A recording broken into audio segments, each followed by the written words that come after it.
Hello friends, my name is Janice Mitchell and I'm a pelvic health physical therapist.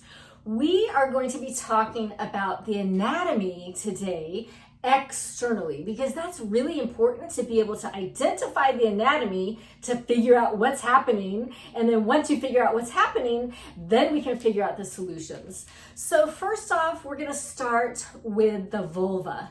It's a very common myth that the vulva is called the vagina. Okay, so some people will say, oh, this whole area is the vagina.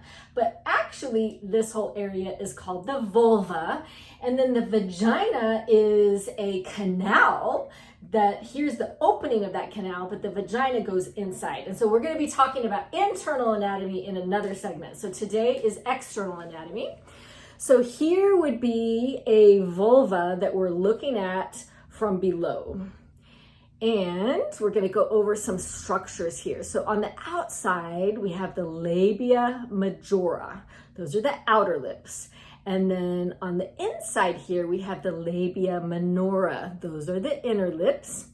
Here at the top, a lot of people think like, oh, this is the clitoris. Well, this is the glans clitoris, and it has a hood. So if you imagine like a hoodie, literally there's a hood over this glans clitoris. And so that hood can actually be pulled up like that. The clitoris has a lot of nerve endings. So many people can't touch the clitoris directly, or the glans clitoris. I have another video about the clitoris. So right now we're on the vulva.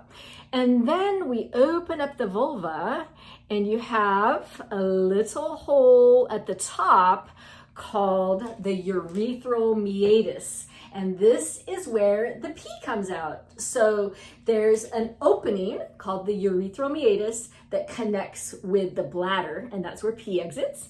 Then you have the vaginal opening, just like here. That's called the vaginal introitus, and that connects to the vaginal canal. And then we have the anus at the back, and that's where poop and gas exit the body. Here is a view with the skin off. So here's skin on, and then here's skin off. So you can see that tailbone here, the pubic bone in the front. Here's the bowl of the pelvis. Then we have the labia majora on the outside, labia minora, and then you have that opening where the pee comes out, opening for the vagina, opening for poop and gas. And underneath the skin, you can see all these beautiful pelvic floor muscles. You have multiple muscles that do multiple jobs, and there's several layers. So that is the vulva on the outside, and that's the basic anatomy. And we have some tips. One big tip right now that I'm going to tell you is never wipe or touch back to front. You always want to go front to back, front to back. And if you do touch the backside here, the anus or around the anus, make sure you wash your hands well before you're touching this area, because we don't want to introduce any bacteria up here that might lead to infections.